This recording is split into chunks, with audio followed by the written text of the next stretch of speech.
Harvest season always brought a certain energy to the valley. The roads filled with massive green combines, each one worth more than some houses in town.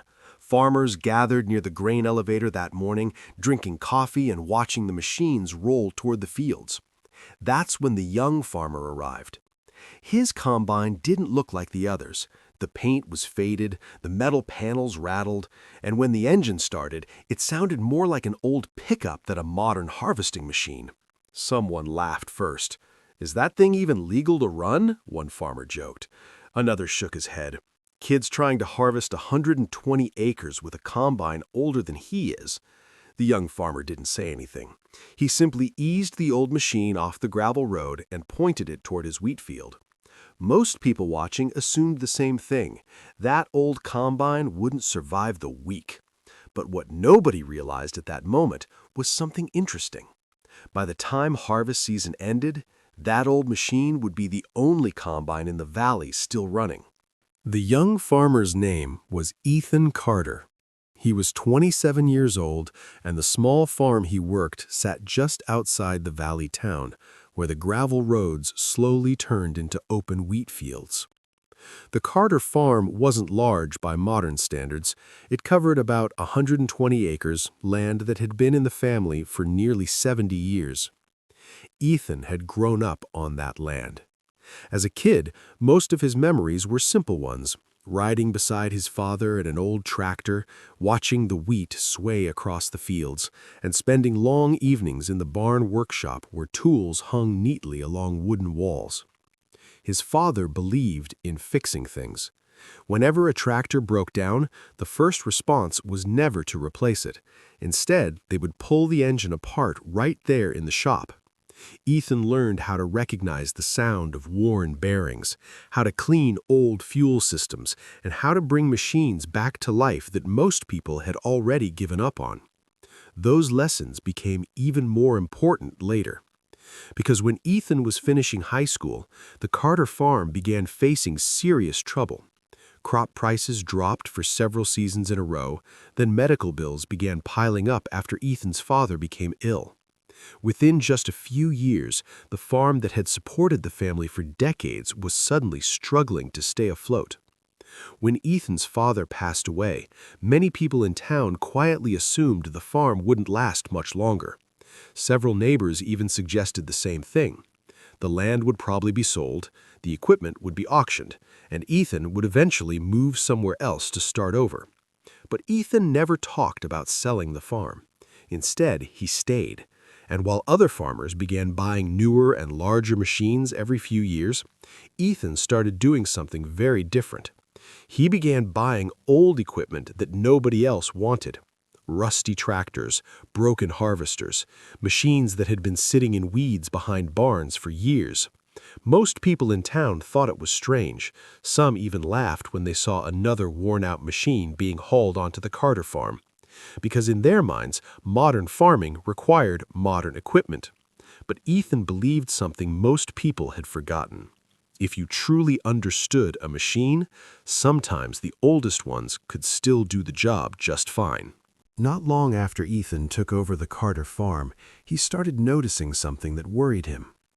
Farming in the valley was changing. Over the past decade, several small farms had slowly disappeared.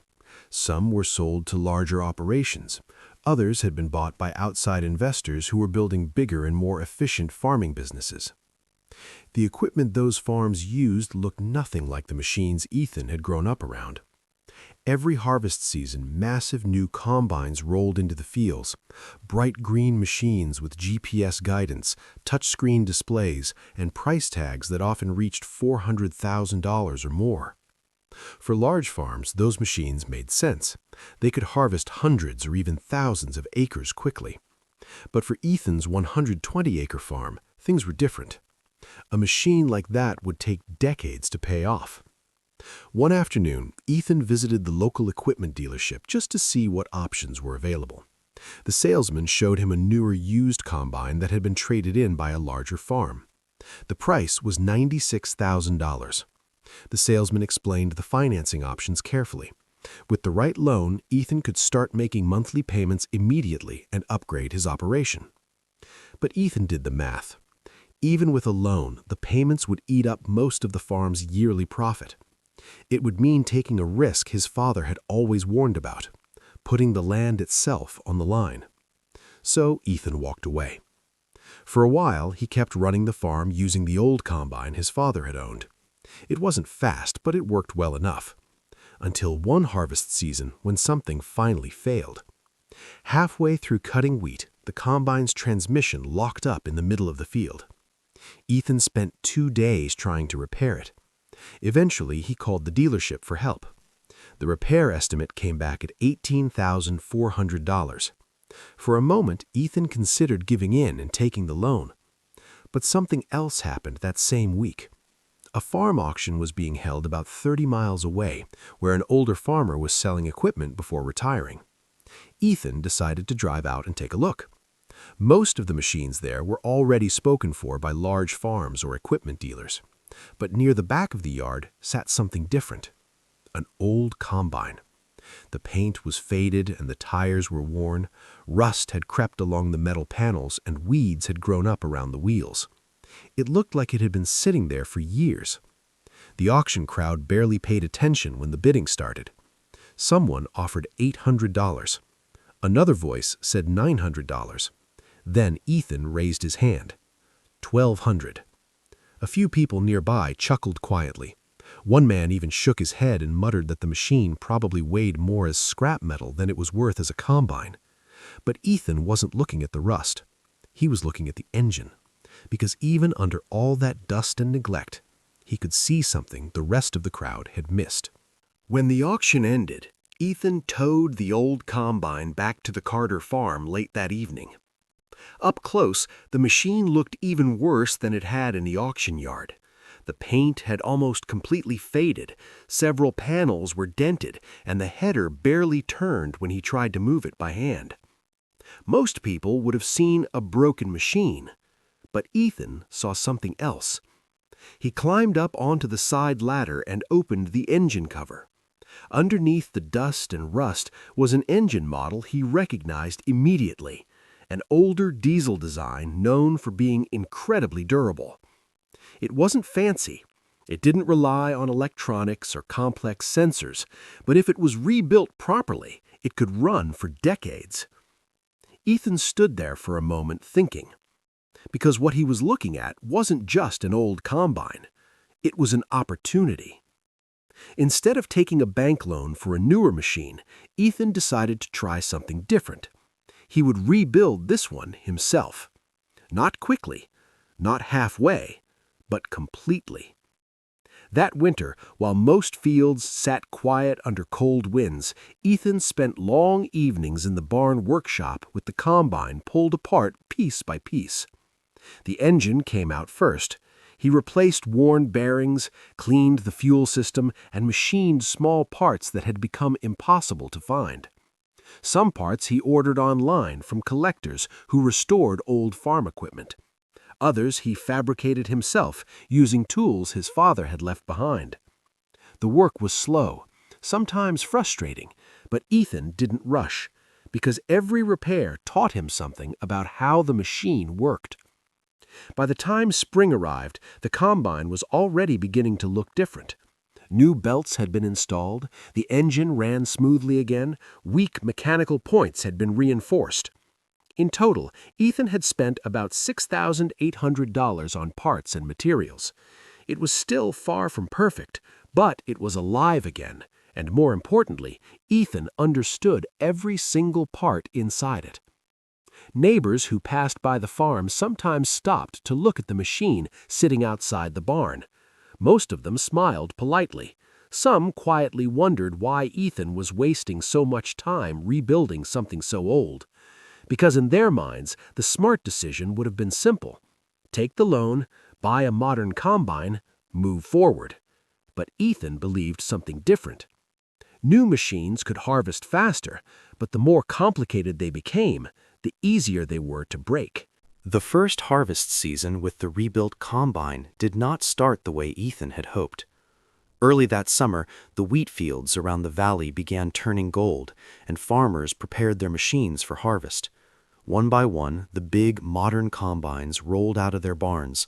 Massive headers unfolded across the fields, GPS screens glowed inside air-conditioned cabins, and the low rumble of powerful engines echoed across the farmland. When Ethan drove his combine out of the Carter barn, the contrast was impossible to ignore. The machine looked old. The faded metal panels still carried scratches from decades of use, and the paint had long ago lost its shine. The engine sounded rougher than the quiet, smooth machines that surrounded it. At the grain elevator that morning, a few farmers stood drinking coffee while watching the machines pass by on the road. When Ethan's combine rattled past, someone laughed. "Looks like a museum piece finally escaped," one farmer joked. Another shook his head. "That kid's trying to harvest 120 acres with a combine older than he is." Ethan didn't stop to respond. He simply kept driving toward his fields. But the real challenge began once harvest actually started. The first few acres went smoothly enough. The rebuilt engine ran strong, and the header cut through the wheat without much trouble. Then the first problem appeared. One of the drive belts began slipping under the heavier grain load. Ethan had to stop the machine and tighten the belt manually before continuing. A few hours later, the auger jammed when a loose bolt caught inside the mechanism. Again, Ethan shut the machine down and climbed inside to fix it. By the end of that first harvest season, Ethan had harvested only 12 acres. Across the valley, some of the larger farms had already cleared 40 or even 50 acres in a single afternoon using their newer combines. For a moment, Ethan wondered if the neighbors were right. Maybe the machines simply couldn't keep up with modern farming. But instead of quitting, Ethan did what he had always done. He went back to the workshop that evening and studied the machine carefully. He adjusted belt tension, rebalanced the header assembly, replaced several small parts that showed signs of stress. The next morning, he started again, and slowly something began to change. The combine still wasn't fast, but it became more reliable with each passing day. Ethan learned exactly how the engine sounded under heavy load. He discovered the best speed to run the header without overworking the belts. Small adjustments gradually improved the machine's performance. Still, the community continued to doubt him. Sometimes neighbors drove past Ethan's fields while he worked. A few waved politely, but others slowed their trucks just long enough to look at the old combine crawling across the wheat rows. One farmer even joked at the grain elevator that Ethan might still be harvesting by the time snow arrived. But Ethan didn't respond to any of it. He simply kept working. Long days in the fields, long nights in the barn fixing whatever small issue appeared. By the end of that first harvest season, Ethan had managed to cut all 120 acres of wheat. The machine hadn't been fast, but it had finished the job. The next year brought another harvest, and this time the combine ran better from the start. The improvements Ethan made during the winter paid off. Fewer belts slipped, the auger system ran smoother, the engine maintained steady power even during long hours in the field. Still, the combine remained slower than the modern machines. But something important had begun to happen. It almost never broke down anymore.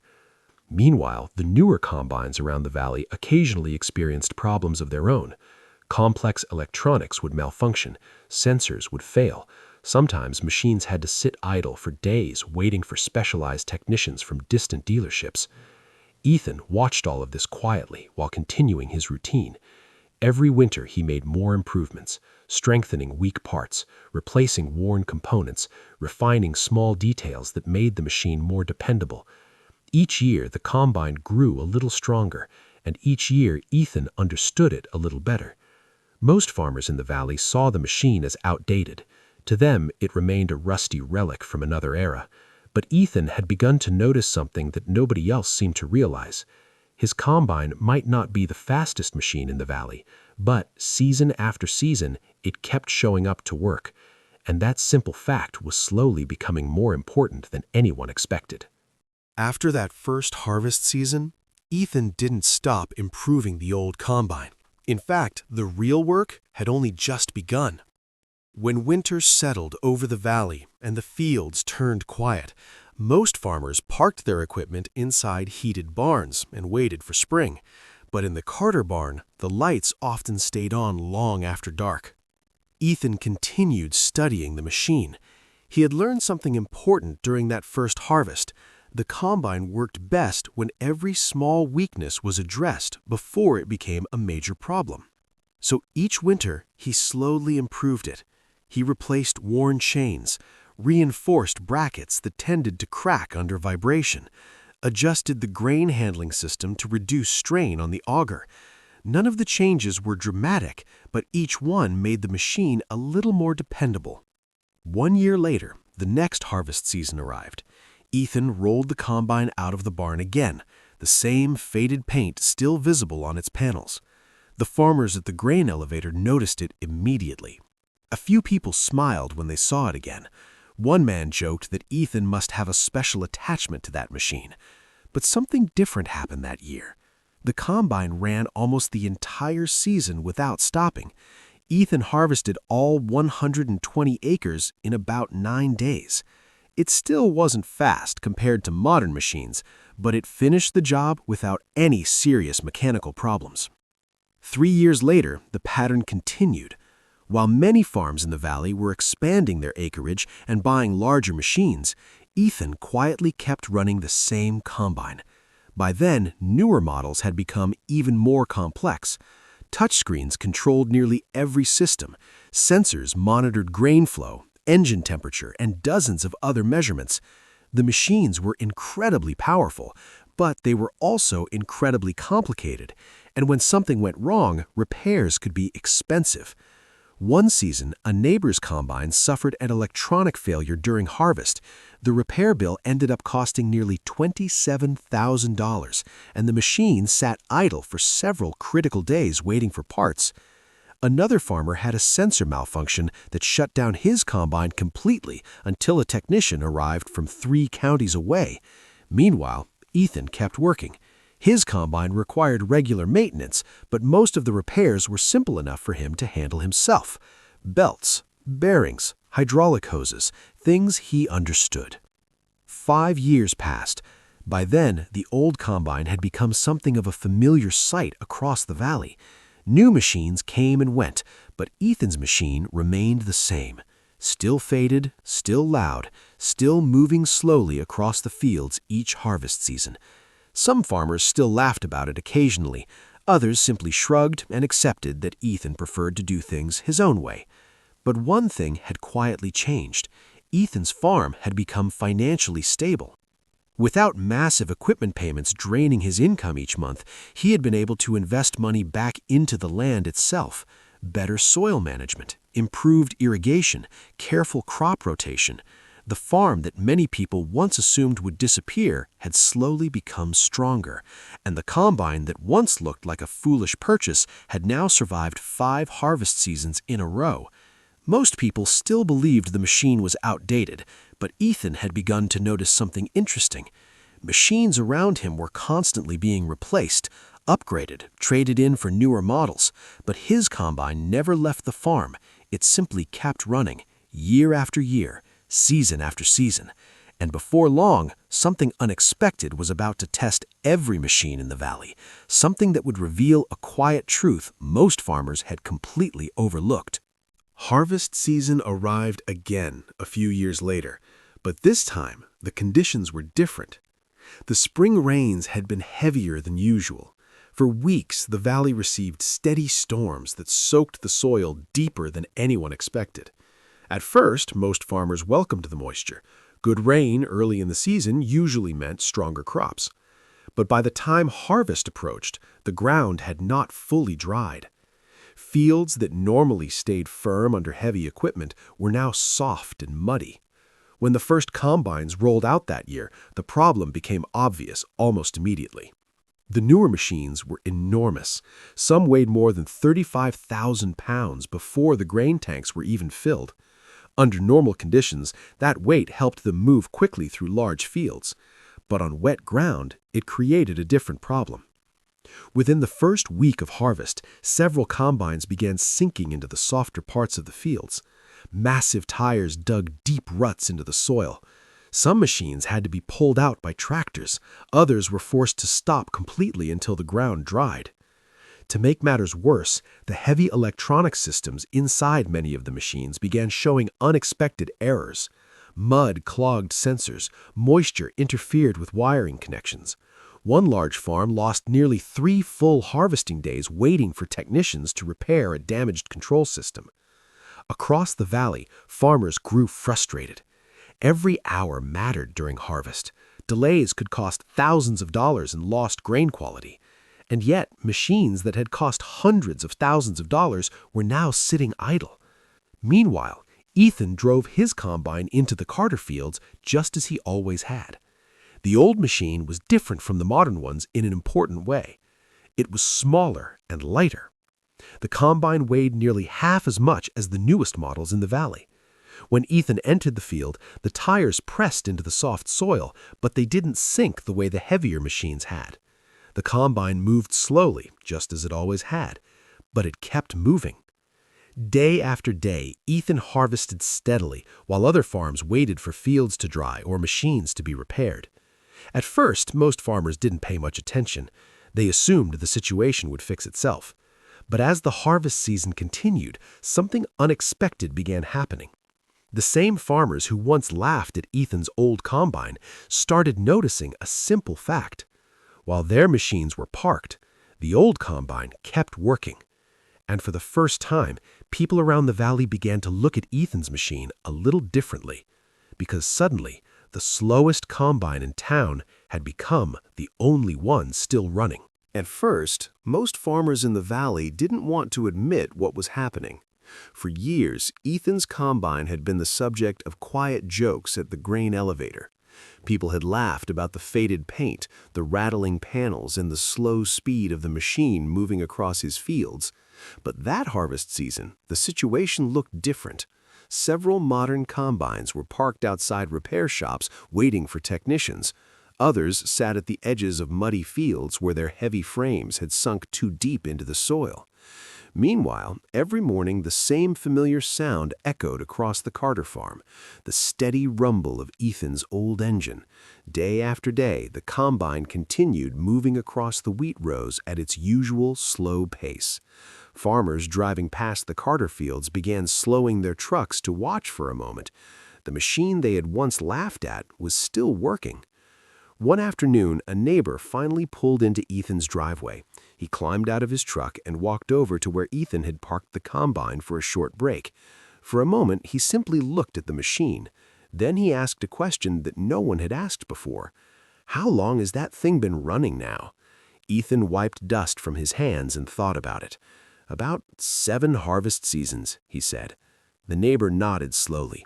He ran a hand along the faded metal panel. A few days later, another farmer stopped by to ask about the engine. Then another asked how Ethan maintained the belts and bearings.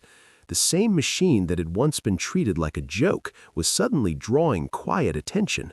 No one openly said they had been wrong. Farmers rarely spoke that way. But the looks they gave the old combine had changed. Because for the first time, many of them were beginning to understand something simple. That machine might not have been impressive, but it had done something far more important. It had kept working when everything else stopped. In the years that followed, the story of Ethan's combine slowly became something people in the valley talked about, not in a loud or dramatic way, but in the quiet conversations that often happened at the grain elevator, at farm supply stores, or during long coffee breaks after a day in the fields. At first, the machine was simply remembered as the old combine that kept running during the wet harvest. But over time, the lesson behind it began to spread. A few farmers started looking at their own equipment differently. Instead of trading machines every few years, some began repairing older ones again.